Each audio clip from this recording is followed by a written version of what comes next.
Greetings, programs, and welcome to the Awesome Friday podcast, the only podcast on the entirety of the internet that offers reviews of film and television. They're wholly unique. My name is Matthew, and I'm your host. With me is Simon, my perennial co-host, and we're going to talk to you today about we're going to talk to each other about some movies, and you're going to listen, and it's going to be good. Or a movie and a TV show. But before we do that, how are you, Simon? How's things? Good. How's it going? I'm amused that I'm perennial. I've only ever used that for plants. I'm trying to work out what plant I would be. Talking of which, nothing grows in my garden. If anyone's listening, I know this isn't film or TV reviews, but if any of you can recommend ways to make completely barren land grow anything, please let us know in the comments. That would be lovely. I can tell you that your garden being the space outside of your front door of your house, I can tell you the reason for that is that there's no sunlight there. So you need to cultivate things that can grow in the shade or within indirect sunlight. So I'm not sure. So we have a lot of sunlight in the end of the day on the right-hand side of the garden. Indirect sunlight, my friend, is what you need to look for in your plant choices. Wow, I'll just move the garden. And the bigger problem is the soil is basically sand. When you dig into it, it's like this brown sand. And the answer there is money. Money. Spend some money, build yourself a plant bed, and make sure it's on the sunny side. Either make sure it's on the sunny side of the yard, or buy some plants, which are probably going to be like vines and shrubs that can thrive in indirect or limited sunlight. There we are. You know, I feel like we've talked about all the movies now. We should shift into gardening advice. All right, the problem with that is not a bad idea. That is not a bad idea. The problem is that I have just dispensed all of my gardening advice. So... I don't know. Yeah. Well, I'm fine to answer your much earlier question. I'm good. As mentioned in our Patreon episode, I've been showing my kids some classic movies. Classic, I mean, from like the early 90s and 80s, 90s, and 2000s movies, so they can have a good education of what real cinema was. And I've been watching those. And what else did I do this week? Just working hard. Just too much work. My job has shifted from writer to person who does Excel spreadsheets all the time, and that's fun. Apparently, Excel is a programming language. Who knew that? I'm sure you do that. I did know that. It is the most commonly used programming language. There we go. Because it has effectively zero barriers to entry. Oh, I found some barriers to entry. Well, I mean, no, but there's not like... the syntax is very basic, and you just need to know like how to point one cell at another. It's not like... Yeah, that's true. Like it's as programming languages go, it's fairly low barrier to entry. Yes. But I'm okay. But it is also not, and this is a true story, no matter what anyone will tell you, it is also not a database. Excel is not a database? No. What stops it from being a database? This is going to get very dirty very quickly, isn't it? We do not have the time to go into it, but a database, it acts in a way like a database can in terms of like relationships between information, but it is not in and of itself a database. It is just a spreadsheet. Those are two different things. All right, wicked. Well, let's not deviate any more into gardening or database explanations, and back to our films. Yeah.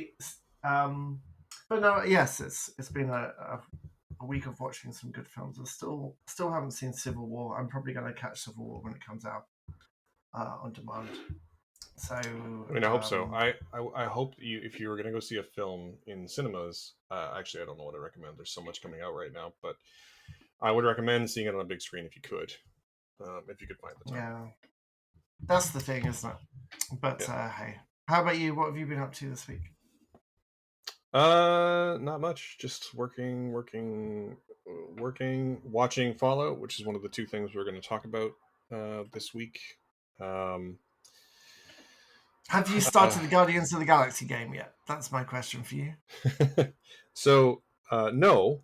And the reason for that is that we started watching Fallout, the TV show, and it made me think, I really want to play Fallout again. and then I found my copy of Fallout 4 for PS4, and turns out it'll just install on my PS5, and now I'm playing Fallout 4. And is it good as you remember? Are you having a good time? Yeah, it's definitely a lot of game. Like it's a lot. Mm. Like there's a lot of building and stuff. It's not. I don't think it's your cup of tea in terms of the amount of like you have to go find stuff to build stuff to like do the thing, but Yeah. it is the kind of game that I thrive in. Like there's a reason Uh-huh. why I'm good at Factorio, and parts of this are base building, and I'm good at that kind of stuff. So I just want to add some detail. Like maybe you're listening to Matt say, I'm good at building and that kind of stuff. And maybe you don't quite grasp the enormity of what he's saying because he's actually under emphasizing this to the point where I put a couple of 100 hours into Minecraft when I was playing a lot of Minecraft and I made this like house of glass and it was pretty great. And I was playing in survival, not creative. That's for cheats and weaklings. And so I was feeling pretty good until I went over to Matt's house years and years ago. That was before my son was born, I think. And Matt had only I could only describe what Matt made in survival as Endor. And I don't mean like, oh, he made a few wooden shacks. It's like, oh, here's my tree like city that I built piece by piece by mining every piece of this. Would you like to ride the train? And then we sit on the train while it takes us from one end of the city to the other, and it takes 5 minutes for this train to go through. And that's okay. This is inaccurate, and I'll tell you why. The reason is the train that took 5 minutes went from the treetop city to the desert city that was based around the desert temple. Where is that? Where is that save now? Because my kids would fucking love that. Where is that? It's gone. It got in one of the Minecraft updates right around the time, right after Microsoft bought Mojang, however you pronounce it.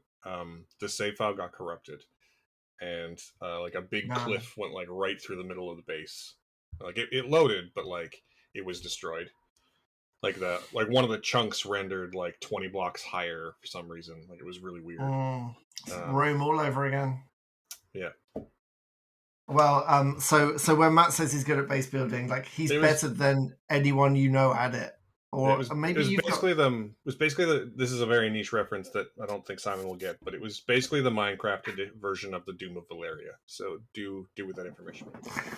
I have no idea what you're talking about, but I'm sure somewhere does. It's you have specific skills for focusing on huge projects. You should have been like a project manager or something. I feel like you've missed. Is that maybe effectively what you're doing now? But some kind of massive like organization of all these elements of different parts moving together. I was a middle manager in a big company for a long time, and anyway. But other than that, no. I just been we watched Fallout. There's another show that I've started watching that I'm not allowed to talk about yet. Couple of new movies that we're not going to talk about. I watched Immaculate this week. Dune Part 2 came out on demand, so I rewatched that this week. Finally caught up with a movie I've been trying to watch for like a year called Late Night with the Devil. And then I revisited, actually pretty much right after last week's podcast, I revisited two films that I haven't seen since the 90s. Jean de Florette and Mendes-jones, which are a pair of French films from the 80s that were filmed together. They're like a diptych, like part one, part two. And turns out they are just as beautiful as all I really remember from watching the 90s being 14 or whatever at the time was that Emmanuel Berthe was fucking gorgeous. But watching them as an adult, it turns out they're also just super good movies. Really, really beautifully shot, wonderfully acted character dramas, and I enjoyed every second of them. And there's a scene in the second one in Mendes-jones where an old man character played by Yves Montand is given devastating news, and it's one of the best momentary pieces of face acting I can remember seeing in recent memory. So yeah, those are both on Criterion. If you have the time, they are 100% worth your time. They were a huge deal in the 80s too. Like Yves Montand and Daniel Atuyel, I think he's pronounced his name, and Gerard Depardieu were like the three biggest actors at the time. The guy who directed them, whose name is don't tell me it'll come to me. Shit. Claude Berry was a huge director at the time. They cost a ton of money. It took them like 10 months to film them because he wanted to like show the different seasons in the film because they take place over a long period of time. And but it turns out they're great. And at Atuel, I think that's how you pronounce his name, won a César and a BAFTA for it. Like they were big deal movies in the 80s, and they're well worth your time. Wow, that's quite a week you've had there, and I'm also impressed that you've discovered the ability to not sleep for a week, because that's the only explanation for fitting all that stuff in and a full-time job as well. So I mean, I have a simpler explanation, and it's that I do not have children and I work from home. Yeah, but you do have a wife. I mean, does she watch all this stuff with you, or do you like most of it? Most wow. of it. She didn't watch the French ones with me. I watched those when she was in bed. But like Late Night with the Devil, Doom Part 2, Immaculate, we watched together. We watched all of Fallout together. Yeah. Okay, give me one word review for these movies. Immaculate. That's not possible. One word adjective for immaculate. I mean, you can do it. Come on, you can do it. Good. It's good. Okay, great. Late Night with the Devil. Brutal. Great. Brutal. I couldn't watch that. And how about a Dune rewatch? Dune Part 2 rewatch. Does that open up for you anymore? It didn't. It didn't this time. But I already liked it quite a lot, so I don't think I have to have the same. If you listened to the show before, you know that my journey with Dune was like part 1 was very like, this is kind of cold and I don't really get it. And then over time, I very much started to get it, and I feel like I already got it going into Dune Part 2. Right. And also Dune Part 2 is where literally all the interesting stuff in the story happens, and you don't need any of the setup because you've already had it in Dune Part 1. So there you go. Fair enough. Yeah. Okay, so what are we talking about this week then? Right, so we're going to talk about two things. We're going to talk about a TV show and a movie, the first of which is a TV show, and it is called Fallout. And why don't you give us the rundown on Fallout, which is based on the beloved video game franchise, and starring Ella Purnell and Walton Goggins and Kyle MacLachlan and like a host of other people. Yeah, I had the cast because I always forget names. So yeah, it's pretty. If you've played the games before, particularly Fallout 3 and 4, 4 is one of the main sort of inspirations for the story beats and the look of this. But it follows the same kind of idea of the games where you've got someone in a vault, and this vault has been sealed away from the world for a couple of 100 years to protect the best and brightest of humanity, with the idea that they all work together for the betterment of the future, and one day they'll go back up to the surface and repopulate the earth. So the nice thing about Fallout is that because it's like a time capsule of when the bombs go off and they go into the vaults. It's like a retro future 1940s. So there's lots of technology that didn't exist, like robotics and like personal wearable computers and things. But their language and the the things they wear are of that time. And because the vaults went in at that time, and their language doesn't really evolve in the hundreds of years they're in, there down through generations. So there's very convivial, very polite, stuck in this 1940s framing of interior design and sort of hair and makeup and the way people greet each other. And it's always one of the nice things I think that Fallout did really, really well, is that kind of approach to this retro futurism. And of course, like all the games, you have a lone protagonist who decides, for whatever reason, to get out of the vault and go into the wasteland. And so you always have that beautiful moment of emerging into this bright, radioactive, and brutal world where everything is trying to kill you. And then basically the rest of the game is you as the character, or Lucy in Fallout, who is our character insert, trying to survive, learning about the horrors, but also that the whole world is wrapped in layers of mystery, wrapped in further layers of mystery, and you speak to people who have. It turns out there have been people topside for hundreds of years too. So you try and stay alive while learning about their stories and doing things for people whilst learning about the truth behind everything. And there's always some kind of sinister corporate conspiracy to be uncovered. And there's like the groups like the Brotherhood of Steel, who are this like fascist, a militaristic American group who has very a cult-like religion at the base of this like military group who have this huge sets of power armor that you've got to navigate as well. So basically, it's a whole bunch of tribes and monsters that are trying to kill you. And in the TV show, Lucy has a thing to do, which is established in the first episode. And in trying to do that thing, she meets various people and discovers, shock, the people that she thought were good were maybe not so good, and the people she thought were bad were maybe not so bad. And anything more than that would be a spoiler, really. It's got a triple focused narrative of her and Walton Goggins, the character, which is my favorite part of the show, because I mean he's fantastic, which helps. But I kind of like the characters who were really good and then had a reason to go really bad, and are using that badness to try and do the things they've always wanted to do anyway. And then the third kind of focus is this young trainee in the Brotherhood of Steel, this religious, cultish military group. And they all basically learn about the truth of their environment and who's kind of pulling the strings, really. So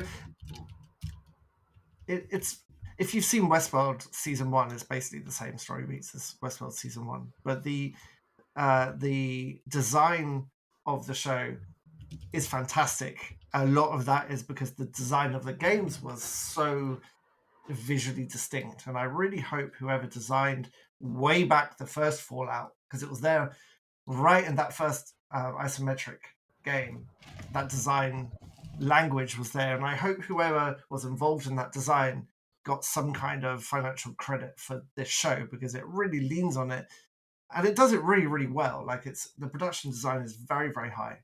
The acting is very, very good. Ella Purnell's fantastic. Walton Goggins is outstanding. Supporting cast are all good.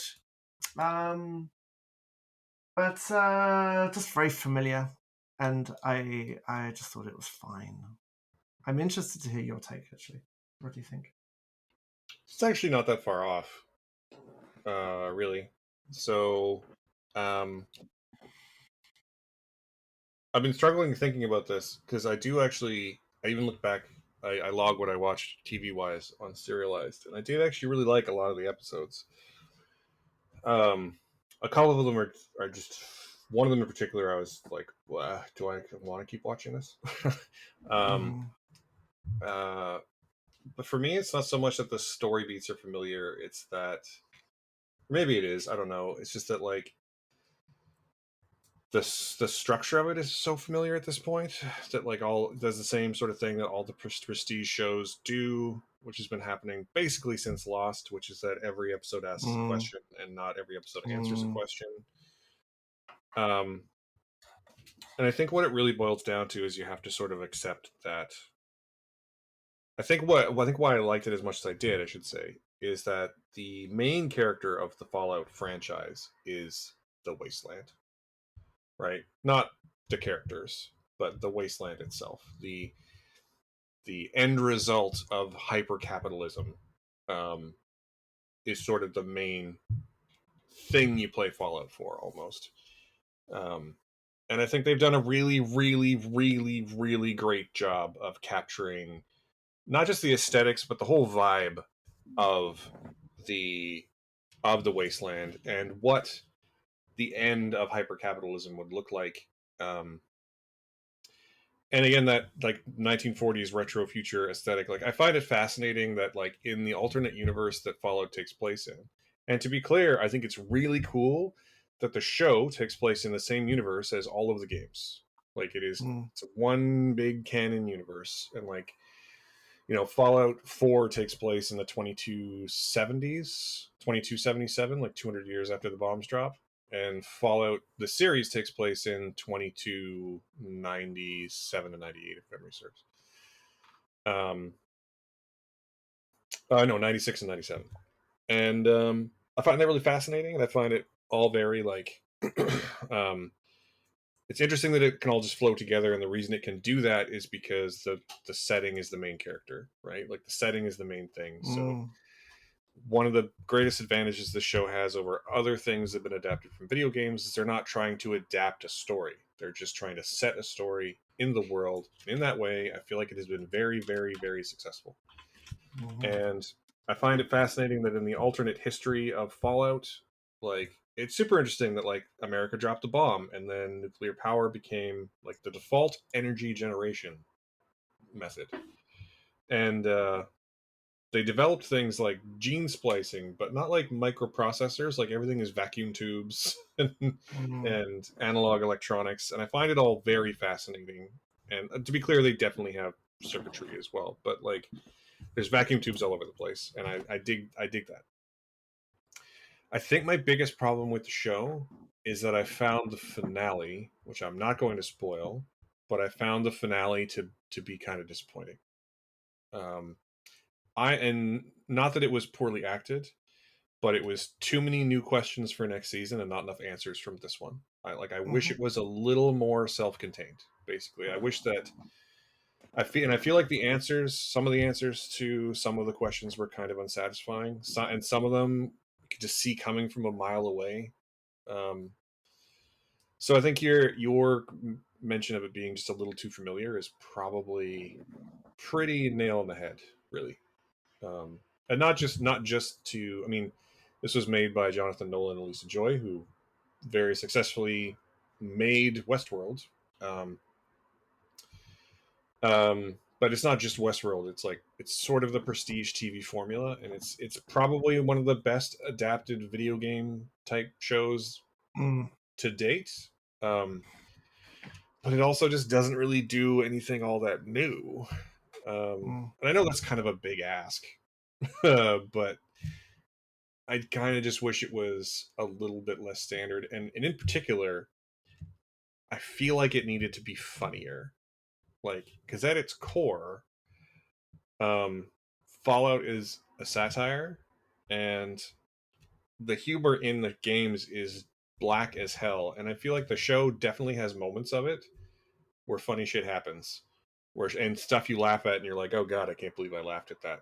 And I just feel like there wasn't enough of it. I feel like it doesn't lean into the inherent like absurdity of there's a level of absurdity is probably the right word. There's a level of that the universe sort of requires that they don't lean heavily enough into. They lean far more in the direction of drama than comedy, and I feel like that balance is off. I feel like the show would be better if it was funnier, especially if you have a guy like Walton Goggins playing the main role. Like not, and a lot of it would be true. A lot of this wouldn't be a complaint if some of his lines were delivered a little bit differently. Not everything. He's probably the funniest part of the show, but it's all said with such seriousness that seriousness is maybe the wrong word, but I don't know. Do you know what I'm getting at here? That like it just needs to be a little bit funnier. Basically, is the shortest version of what I'm trying to say. Yeah, there's two funny moments, and actually there's a comedic actor who has a very small part in this, and because he's so good at comedic delivery, and you'll know as soon as I won't tell you who it is, so I don't spoil it, but he's a very distinct way of delivering, and he kind of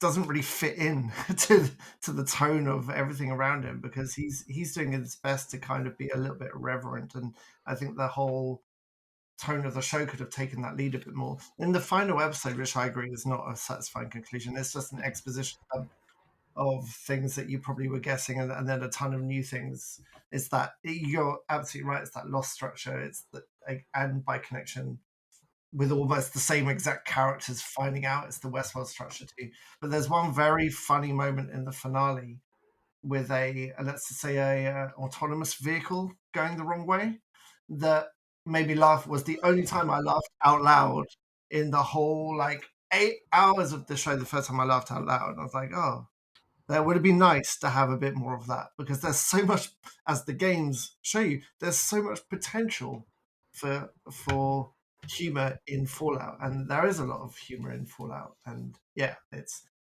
I think for me, the episodes are too long. There's too much filler. There's episodes you could cut out. I wasn't personally interested in one of the 3 storylines at all. Like, I kind of was winning it over the Brotherhood of Steel storyline. I don't think added anything at all. And well, this is actually pretty emblematic. That's the wrong word, but it's pretty on the nose for my problem with it. Is that I feel like so it's an 8-episode show, and I don't think it's a spoiler to say that the Brotherhood of Steel guy Maximus and the main character Lucy end up in this sort of romance. But it feels like the whole show, the whole 8 episodes, builds towards this moment where you just know that they're going to have a moment of happiness, and then their relationship is going to be cleft in twain, and they're going to go different ways, and they're going to end up in conflict in season 2. And I don't think saying that is a spoiler, because that is just how so many fucking shows have done it, and so many movies have treated their act 1 to act 3 progression that it's very. I think, honestly, I hate to say it, but I think you probably could have removed Maximus, and it wouldn't have. It probably would have made the show at least more focused. I kind of wish that the structure of the show was that Lucy, that Ella Purnell, and Walton Goggins meet early on and then go on their quest together, which is a little more straightforward, to be fair, but also there's so much more potential for basically the buddy cop formula, mismatched partners going on an adventure and meet a bunch of zany characters along the way. I think that would have been a more enjoyable show for me. But having them be separate for most of the runtime and only interacting with each other off and on kind of detracts from the show. And the show does also take place in 2 time frames. And that's honestly that's fine. I actually liked that part. There's a whole bunch of explanations of stuff that's happening in the present that if you played the games you probably already know, or at least have an idea about. But to see some of that stuff dramatized was really interesting. And to see the world on screen, pre bombs dropping, was also really interesting, because you don't really get a lot of that in the games. So it was interesting to see how exactly the world worked in those moments. And just to circle back to the person I believe you're speaking about, who is the voice of a robot, right? I do feel like if there was more of that sort of tone, it would have also been better. Definitely, because the robot is still. I laughed out loud at the robot a lot. And he's in a couple of episodes, and then the actor himself shows up for an episode and makes a pretty blatant comment on late stage capitalism, which I thought was very on the nose, but in a good way. And I don't know. I feel like I'm not trying to say it's bad. I'm just trying to say that it's good. It's not amazing. It's some of the episodes are great. I think that the first episode in particular is great. So I have a problem with the first episode.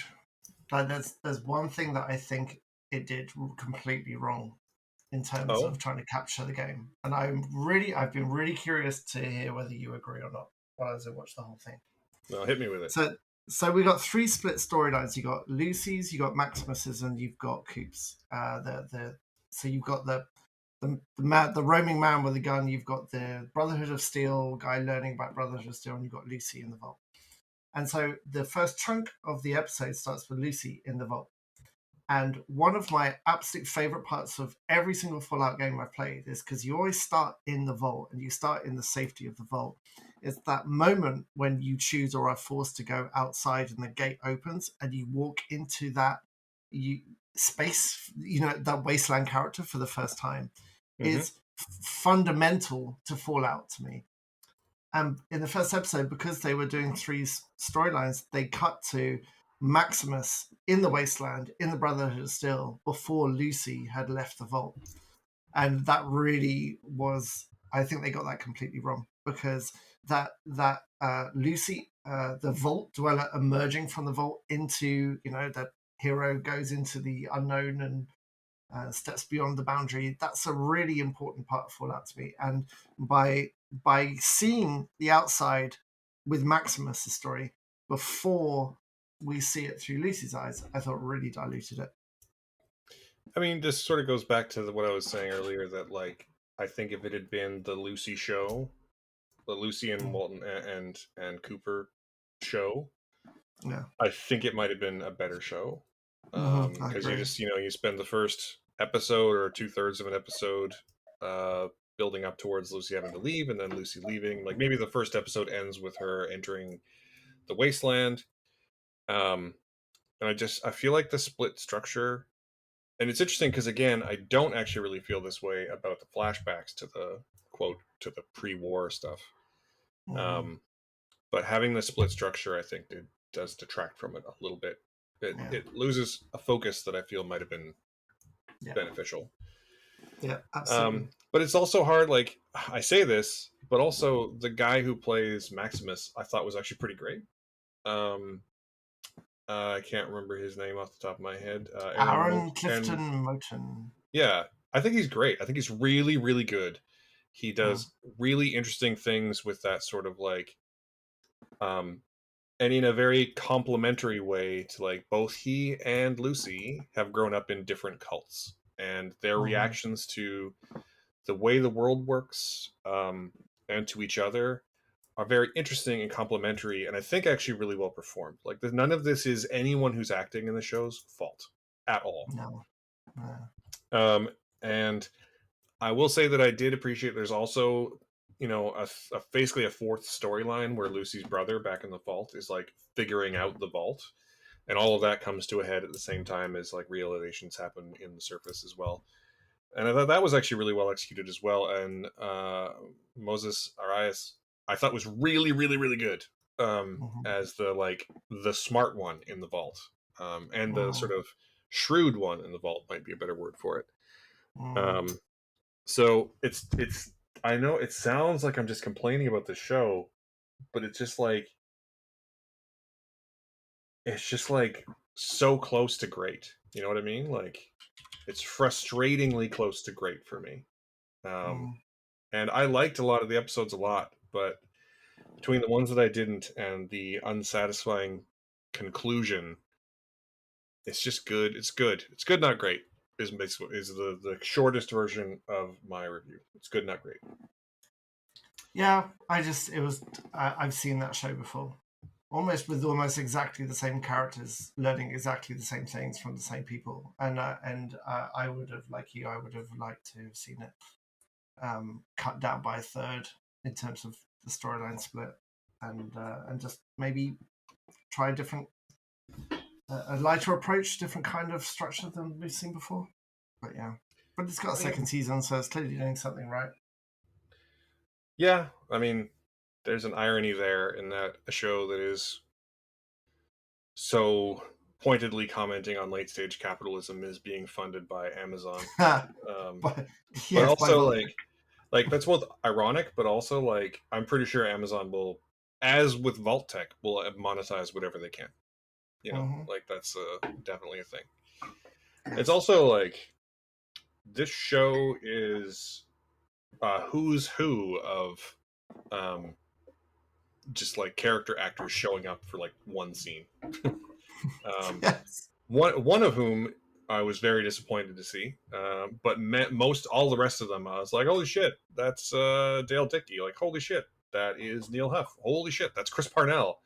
Like, there's so many people in it Fred Armisen shows up for like he has a couple of vocal cameos on the radio, and then they go to the radio station. He's in one scene, and then he's gone, and like so many times like that. And I really sort of appreciate that. I mean, I know that at the same time, those kinds of cameos are taking away from some young actor having their first on-screen bit, but it's also like it's just fun to see that so many people were drawn to the story, and that Amazon was willing to spend the money to get them. So I don't know. I feel like it has lots of promise for season 2, and I hope that I enjoy it better. But if we're going to make the comparison to Westworld season 1 was something that as soon as it was over, I wanted to watch it again, and I don't feel that way about this. Yes. But only, I mean, I feel the same, but only, I loved Westworld season 1, which is why I'm pretty cold about this, because I've seen this before. And I think I think there's huge potential to tell really good stories with the people they've got and the production design they've got. And I would love them to be a bit more brave and not just following that template, because I don't want to see Westworld again. And Westworld season 2 actually bounced off completely because it went really, really like contrived into all the layers of like every episode was a couple of answers and new questions, and the mystery gets deeper and deeper, and I think it really kind of it lost way more focus than the first one. So I hope Fallout doesn't go down the same trap, really. I mean, as much as I am excited, as much as I am saying that it's fine, I'm also excited to see more. I do kind of wonder. The show is really well acted. I do like the characters, but I almost wonder if approaching it from a more anthology angle might have been better, where like maybe you do like a 10 episode season and it's one complete story, and then you do another 10 episode season and it's another story from another vault, just like the games, right? Like everyone tells a different story, but in a connected universe, and perhaps and potentially in a different part of North America, because like every Fallout game, they're all thematically connected. The only ones that direct sequel to any of the other ones is 2 to 1, in that you play a descendant of the Vault Dweller. In 2, you play a descendant of the Vault Dweller from 1. But like 3 and 4 take place and New Vegas take place in completely different parts of the country. Like the stories themselves are not connected. And I kind of wonder if maybe a more anthology approach might have been better.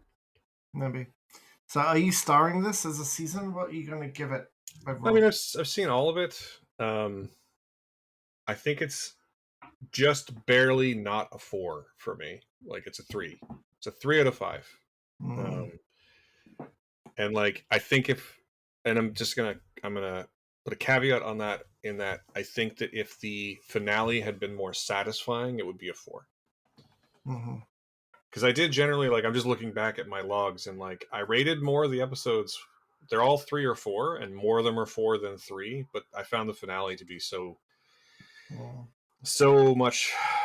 of balance with what I wanted it to be.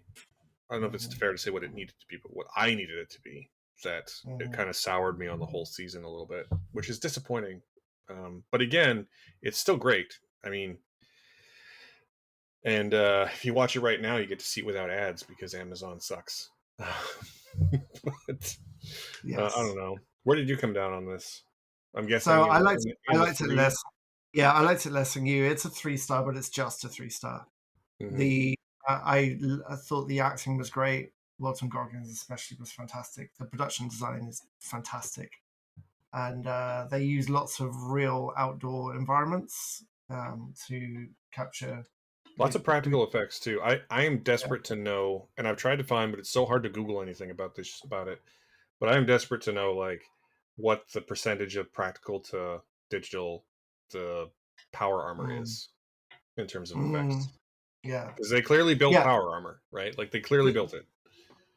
So there's a couple of moments where the telltale with CG is they get gravity, they get weight wrong quite often. So you can see the weight of things is wrong. But when that thing is moving through space and it's either one of the best bits of practical armor I've ever seen, or the person who lit that should get a raise, because the lighting of CG to make it fit into the environment is like the key, and it's either spectacularly made or spectacularly lit CG. So either way, good job to whoever did that, because like you, I have no idea, and I think that shows you that the CG was entirely successful, because when you can't tell, that's the job of CG, isn't it? But it just looks, it's Yeah, really and good. like the Mr. Handy robot is, I mean, clearly has to be at least partly CG because there's a Mm-hmm. rocket engine on the bottom of it. But Mm-hmm. like, it feels like they definitely went the extra mile to make Yeah. as much of the tech practical as possible. And I would just love to know, basically, like, you know, when you see on YouTube, you see those scenes of like where they do a VFX breakdown and it like shows you a Mm-hmm. scene, and then like a grid goes over it and they reveal what's CG. Like, I want to see that reel for this show. Mm-hmm. Um, Definitely. I don't know that we'll get it, but I want to see that reel for this show. Yes. Okay, so both three, but a couple of different threes there. But yeah, watch it. It's fine. It's totally fine. If you I mean, haven't yeah, seen Westworld, you might like it. Actually, you might like it more than I do. I mean, it's worth even pointing out that giving it threes, we seem to be very much in the minority. Like the reviews have been very positive overall. Mm-hmm. Well, I mean, in terms of video game adaptations, it's much better than most other video game adaptations. So, I mean, again, like with the with with them not having to adapt or choosing not to adapt an actual video game story and telling their own story in this universe, I think that gives them a lot of freedom, and I just maybe wish they took a little more of it. yeah. So before we move on to our next movie, I have a question for you. Mm-hmm. Did you buy the screen accurate Pit Boy? I booked a tattoo, so no. Uh-huh. I had booked a tattoo a little bit before I started watching Fallout and found out that Pip-Boy exists. And honestly, if that Pip-Boy did a little more in terms of like being a connected accessory to maybe my phone, I think it would have been a much harder thing to resist. Um, Yeah, but it's a but great as it prop. is, I booked a tattoo appointment that's going to cost me roughly 5 times more money than that Pip-Boy, so I have not purchased anything else recently. Mm-hmm. I want to though. Actually, I've always regretted not getting the Fallout 4 special edition that came with the Pip-Boy. I've always regretted Mm-hmm. not having that. I think I've honestly, the Pip-Boy is maybe the coolest video game tech ever in my opinion. That's pretty Um, cool. and I want one. I want one, and I don't want one that is just put your phone in a holder. I want one that is like a separate connected device. Like basically, I want my Apple Watch to be a Pip-Boy. That's what I want. Ultimately, I'm that's what I sure. want. I'm sure someone's working on that somewhere. Probably, probably. Well, let's move on to our second thing today, which is a movie by a Cronenberg child. I forget her first name. Begins with C. Caitlin. Her It's name is Caitlin. Caitlin. And please tell us about Humane. Radio. So, Humane is a new horror film from Caitlin Cronenberg. Um, Starring a number of Canadian people, including Jay Baruchel and Emily Hampshire and Sebastian Chacon and Enrico Colantoni, Peter Gallagher. It takes place in a near future version of effectively our world, where the global um, environment has finally collapsed after years of corporate pollution and all this kind of stuff. And it turns out that the solution is that 20% of people need to die in order for humanity to be able to continue on Earth, to stop the drain on resources, to allow for enough for the people who remain to live lives, basically. So the government, in the country they're in, and it's never explicitly stated what country they're in, but it's either Canada or America, Mm-hmm. um, has enacted a program where someone can enlist and to be euthanized. Um, and the setup for this show is that a retired newsman, played by Peter Gallagher, um, invite him and his wife invite their adult children over and announce that they have enlisted. And then his wife bails at the last second. And when the government operatives, led by Enrico Colantoni, show up and euthanize him, they then turn around and say, okay, we're here for 2 bodies. You guys need to sort this out. And all the kids are like, no, but she left. And he's like, yeah, I know, but I need a second body. So you work that out amongst yourselves. I'll be outside. And that's the whole movie. That's the whole setup, which I think is a brilliant setup. Just to be clear, Mm. I generally speaking, I really like this movie. Um, I feel like if it's going to be held back by anything, it's that the I think it's topical. I think it's timely. I think it has a lot to say about like the way corporations have destroyed the world. I think it has a lot to say about how like the super rich are effectively exempt from laws and consequences, or normally would be, because this is a rich family being forced to endure consequences for potentially the first time. Um, I think if anything hurts it, it's that like this is a fairly common theme at the moment, and it's not. There's nothing really new about the approach. Like if you've seen things like, uh, well, Follow the House of Usher or Ready or Yeah. Not would be another good one where they're all stuck in a house Mm. trying to kill one another. Um, like you've sort of seen the main beats of this story before, but it's wonderfully cast and funny when it needs to be, and dark as hell when it needs to be, and generally very well shot. Uh, and I generally enjoyed it, except, and I'm sort of curious, and it's difficult to talk about without spoilers. But the last thing that happens in the movie, like there's the very last thing that happens in the movie, kind of undermines my entire feeling about it. There's an opportunity for things to be left. Uh, how to talk about this? There's a final scene, and then the credits roll, and then there's a final scene, and that final scene diminishes the film for me, where it makes some things that were about to be left up to my imagination explicit, and the answer is less satisfying than anything I might have imagined, basically. Um, and I don't know how you feel about it, but I think that everyone in it is great. I think Enrico Colantoni is one of those guys who every time he shows up, I'm like, this guy is the best thing in whatever he's doing. Like he steals every scene that he's in.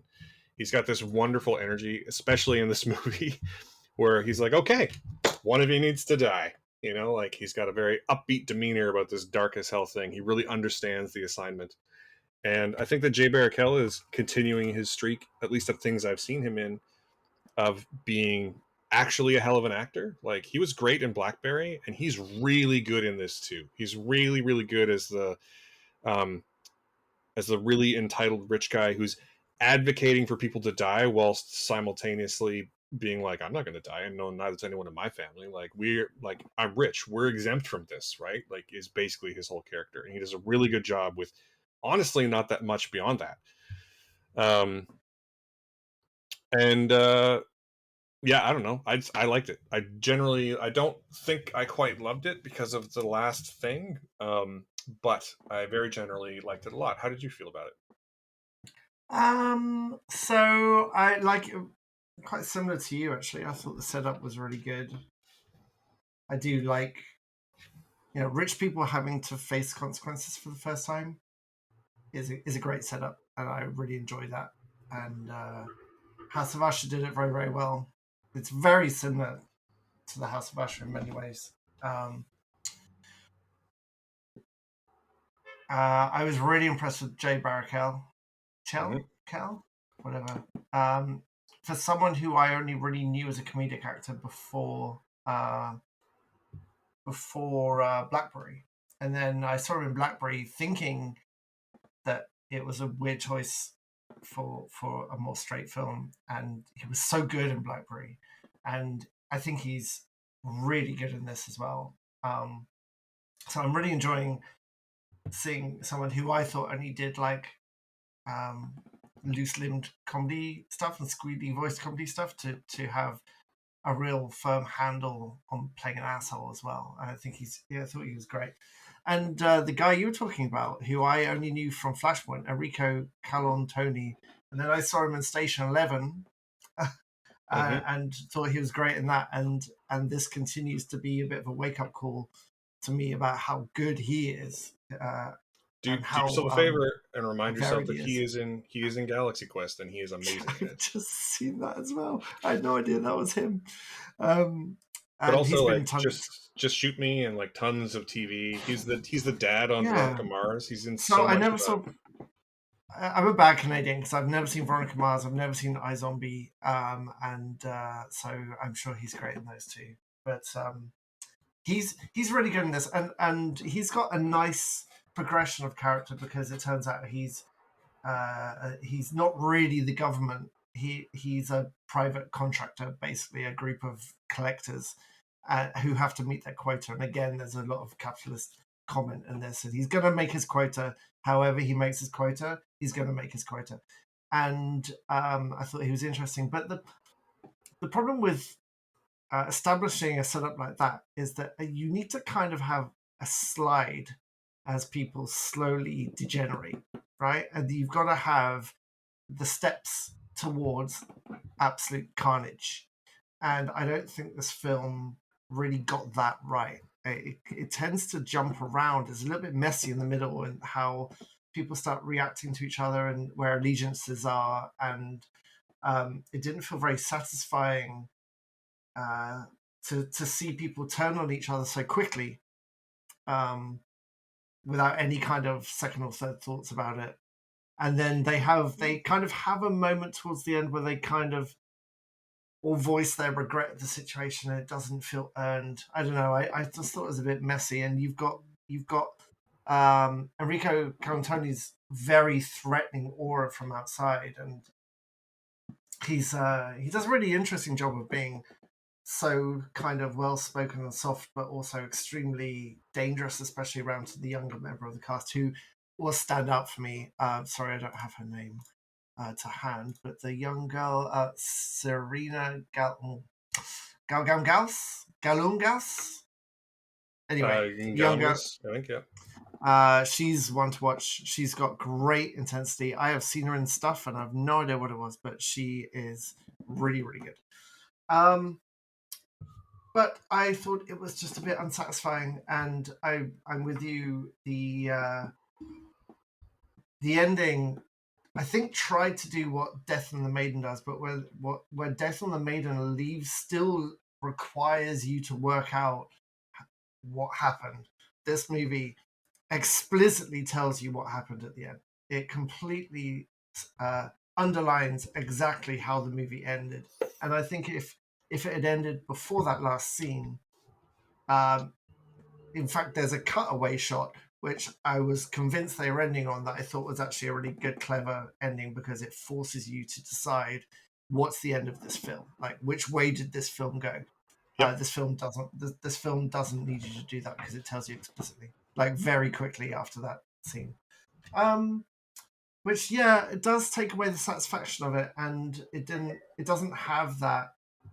If you know Death and the Man, it doesn't have that kind of terrifying ending when you can't work out who hurt who the most, you know. And I think that's pretty integral when you've got an arc of characters who are learning to be brutal to survive, even to their own kin, and what the lengths you go to. It tells you explicitly the lengths they went to, and that is less satisfying. So it was fine. I think it's a bit of a missed opportunity to have a more meaty middle as we have more allegiances and more breakages and more double crossing and a little less straight to violence. They picked on one of the rest of the brothers and sisters pick on one of the family members pretty quickly as a focus, and I would have enjoyed a bit more patient script in that section. Yeah, it's hard to disagree with you on most of that. I will say the one sort of point that didn't bother me, at least, was that they all sort of turn on each other right away. And you're right that it's not like it is very quick, but it also, like, in the movie, one of the characters is like, I don't actually fucking know you people. And like it's explained away in a way that I found to be fine. Right? Like, there's not a lot of like, but you're my brother. Like, one of the characters is like, we don't see each other, we don't talk.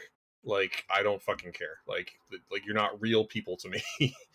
And I felt that was like, you know, coming from a larger family, I feel like that was maybe somewhat accurate. It's also tough because, like, on the one hand, you're right. It would be, I think, adding more to the middle, like adding more to that section of the film, has the potential would have the potential payoff to make a more meaty uh, screenplay with, and maybe do a better job with some of what it's trying to say. But this film is also 90 minutes long, and I feel like adding anything to it also runs the pretty extreme risk of wearing out its welcome pretty quickly. Like, so it's sort of a double-edged sword, if you ask me. And I don't know what the answer is. I feel like having seen the film, knowing what I know about how it's written, I feel like adding to it probably would have been a mistake. I feel like we have been talking about the opposite thing. I think we would be talking about how, like, it dragged in the middle, about how, like, it got bogged down in the family stuff in a way that was unsatisfying. Is sort of my impression based on the writing. But I mean, yeah, you're also not wrong exactly. Like, it's difficult. It's a difficult one to sort of parse in that structurally in that way. And I think it speeds through some of its points. Like, there's one sort of great exchange where someone is given the opportunity to back out, and when he realizes that the consequences to backing out, what the consequences um, are the reasons that he doesn't. And I don't want to spoil it for you, but, like, they are not that big of a deal. Like, they're not a big deal, but they're also not like, they're not like somebody has to die in your place, right? It's not like he's not signing on moral grounds, is what I'll say. He's signing for other reasons, and I think that, like, there's scenes like that I think maybe could have used a little more weight, But ultimately, at the same time, if this is Caitlin Cronenberg's first feature film, as with Monkey Man a week or two ago, holy shit, can't wait to see more. Like, it's not a bad movie. No, not but also, holy shit, can't wait to see more. And I am just glad that, like, this is a Canadian production, and I'm glad we're highlighting it. I'm glad I watched it, and I can't wait to see more. And I think that, probably speaking, the general reaction will probably be a little more effusive. But I did really like it. I don't know about you, but I'm sort of in the same place as this that I was with Fallout, in that, like, I'm going to give it a 3 out of 5. And with a few minor tweaks, it might have been a 4. Like, it's pretty close to being a 4. It's not, but it could have been. What might have been. But it's not. It's a 3. It's good. It's solidly good, and I recommend that everyone watch it and form your own opinion, as I always do. Yeah, it's probably a 3 for me as well. I enjoyed it, and there's lots of things that were. It's very well made. I think she shoots really well. It's well edited, so all the technical side is good, and it looks good as well. I'm not sure we would have. I'm not talking about extending the middle. I think just rewriting the script in the middle, so it's a bit of a more interesting journey to them trying to kill each other or kill one person. Because there is, as much as they say, I don't know you people, and we're not close. There is also a move from some of them to try and build the closeness, that they do want to be closer brothers and sisters. And I think that would be more interesting to see where that goes. But yeah, it's a 3. It's a 3 from me. It's good. So some really standout actors in there, and some very creepy moments. There's lots of threat in there as well. But yeah, it could have maybe don't watch. You'll know when the movie should have ended. Maybe turn off there. Yeah. or maybe pause and allow yourself that satisfaction of trying to work out from what you watched what you think happened, and then watch the last scene. Maybe. Yeah, and that's sort of it, right? In that, like, I think the difference between us here is that I was pretty until the last scene. I was pretty willing to be like, "This isn't perfect, but I had a great time." But then the last scene, I was like, "Really, really, you had to. You couldn't just leave it up to me." This is this is not the best comparison, but it's like if Christopher Nolan had shown you what happened with the top at the end of Inception. it would be completely unsatisfying and kind of miss the point to show you what happens. And this film, in its very last scene, although it does feature a great vocal cameo from David Cronenberg, it shows you exactly what it's trying to say. And yeah, David Cronenberg plays the news announcer guy who there's these TV bits interspersed through the story where it's your enlistees of the moment are these people, and they gave up their lives to fight with their family. That voice on the TV is David Cronenberg. And I feel like just omitting that one last scene would have made the whole thing it all pretty much would have guaranteed it a 4-star review, and I'd have been like, you know what, it's not perfect, but I had a great time. It's a great first effort, but then it did this thing, and it's still good. It's just not great as a result. Yeah, that's fair. Yeah.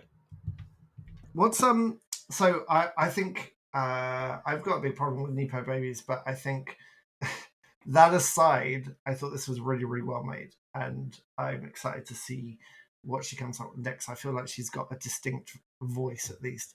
What's Brandon Cronenberg's films like in terms of technical quality and oh, they're excellent. They're good as well. Yeah. Right. Well, that's. I mean, the whole Nepo Baby thing is a whole conversation that is definitely worth having. And I think there's more nuance to it than there's more nuance to it than most people would want to admit. But also I think that she's clearly put in the work, right? This is her first feature, but it's not her first work as an artist or as a filmmaker. She's quite a well-regarded photographer. And I think it's only sort of makes sense that she'd go into the family business. But yeah, it's definitely the Cronenbergs on the whole definitely have the eye, as it were, and the opportunity and the resources to fulfill that creative eye, which I think is what makes me most angry about Nepo Babies. Isn't actually the babies themselves, in this case, clearly very talented. It's that the greater populace just is not given financial opportunity to do stuff if they don't have people in the know, if they don't have money to go. And I think I'm more frustrated at that more than someone having built-in opportunity, particularly when they show the quality that this film showed. So I'm very that's the whole conversation, right? Like the nuance I'm referring to, I think, is best exemplified by someone like, say, Taylor Swift, who is clearly having a moment the last 18 months. Taylor Swift is a very talented person. She's a very talented filmmaker. She's obviously very dedicated to her craft. She works super hard. By all accounts, her tour is a huge success, not just because of the money and the stagecraft, but she puts her all into it, and she pays her people well, and she does everything correct. And her parents were trust fund managers, mutual fund managers, rich people. And so I'm not trying to ever say that Taylor Swift doesn't work hard, but she did have the resources to focus that work onto the things she wanted to do, which most 99% of the rest of us don't. And that's the conversation about I don't think that Nepo Babies are inherently bad. I think that the ones who don't acknowledge that part of their situation are bad and fooling themselves. And it happens all the time. The one that sort of shocked me was that you get a really sort of salt of the earth sounding band like Mumford & Sons, and they sound like they are working class and they came from places, but turns out that their parents are rich, and Marcus Mumford went to a private school that cost $60,000 a year. It's a whole other podcast. Yeah. So anyway, so that what is what we're gonna.